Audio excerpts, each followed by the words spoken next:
bata, niining atong leksyon karon, imong matun-an ang pag-ila sa timeline ug ang gamit niini sa pagtuon sa importanteng panghitabo sa imong kinabuhi.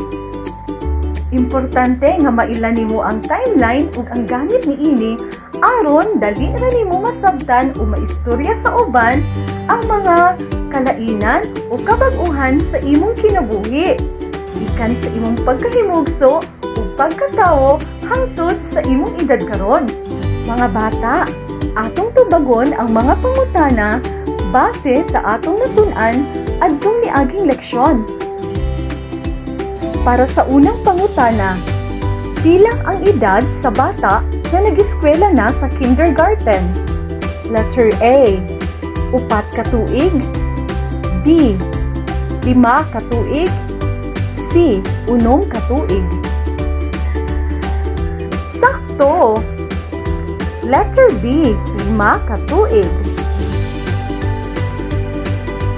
Alang sa ikaduhang pangutana, unsa ang mabuhat sa bata nga adunay edad nga 2 ka tuig?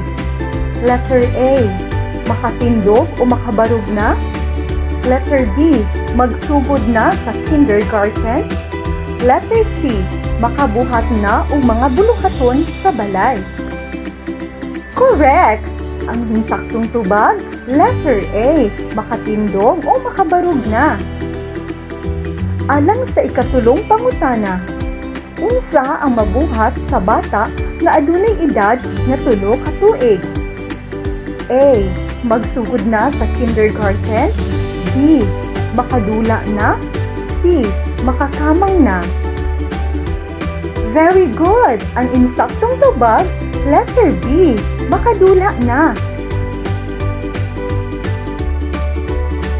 Akong sublion mga bata ha, na adunay importante o nagkalain-lain nga mga panghitabo sa atong kinabuhi. Sukad ni adtong bata pa kita o sa atong pagkahimugso hangtod sa atong edad karon. Unsa ang mga pananglitan o mga importanteng panghitabo sa atong kinabuhi sukad ni adtong bata pa ta hangtod karon? Sige, magkaton pa kita. Adunay mga importanteng panghitabo sa imong kinabuhi nga adunay kalabutan sa imong pagdako. Gikan kini sa imong pagkatawo o pagkahimugso hangtod sa imong pangidaron karon.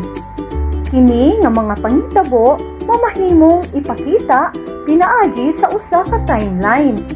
Ang timeline usa sa mga pamaagi aron mapakita ang hustong hanay o pagkasunod-sunod sa mga panghitabo sa kinabuhi sa hayop, tanom o tawo.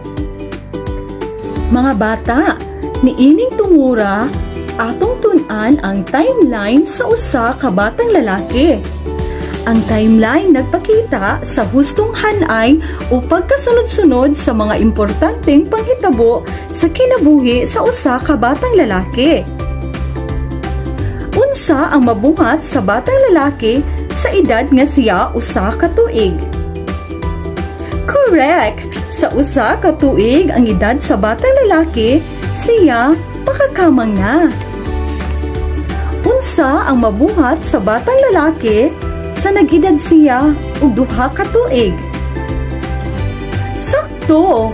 Sa 2 ka tuig ang edad sa batang lalaki, siya makatindog o makalakaw na. Unsa ang mabuhat sa batang lalaki sa nag-edad siya og 3 ka tuig? Very good! Sa 3 ka tuig ang edad sa batang lalaki, siya makalakaw o makadula na.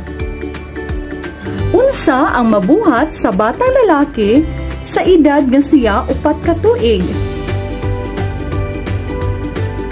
Correct! Sa 4 ka tuig ang edad sa batang lalaki, siya makabuhat na sa mga ginagmay ng mga buluhaton sama sa pagsulat o mga linya. Unsa ang mabuhat sa batang lalaki sa nag-edad siya og 5 ka tuig? Sakto! Sa 5 na ka tuig ang edad sa batang lalaki, siya magsugod na sa kindergarten. Unsa ang mabuhat sa batang lalaki sa nag-edad na siya og 9 ka tuig? Very good! Sa 9 ka tuig na ang edad sa batang lalaki, siya mosulod na sa eskwelahan sa elementarya.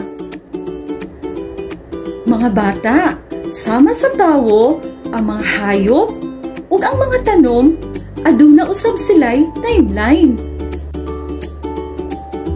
Mao kini ang pananglitan sa timeline sa usa ka hayop o sa usa ka iro.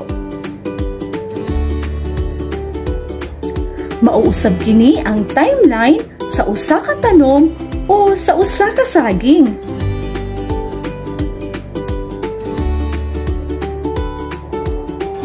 Ang timeline magamit nato aron mahan-ay ang pagkasunod-sunod sa mga importanteng paghitabo sa atong kinabuhi.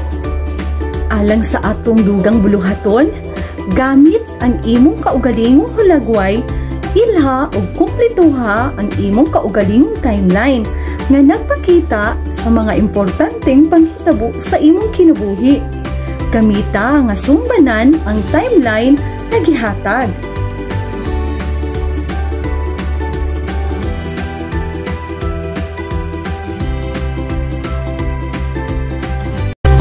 Sayod ako nga daghan mo gatunan karong adlaw.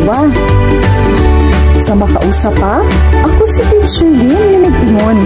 Ang bata nga maningkamot, taas o makabot. Daghang salamat sa inyong pagpaminaw o sa inyong partisipasyon. Hantod sa sunod kita. Bye!